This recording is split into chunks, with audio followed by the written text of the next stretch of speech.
Awe mi tawta ting uma reunião com a embajadora de Bélgica na Holanda e também a cônsul de Bélgica na Colômbia.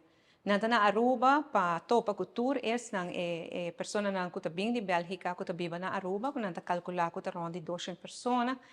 Pero também principalmente pa weita compor 13 estrechar laço nang entre Aruba e Bélgica.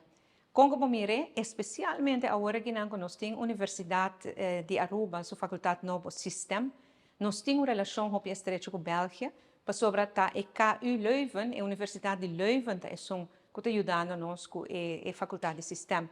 Essa é a três nós muito mais cerca de outro e esta cria mais oportunidade também.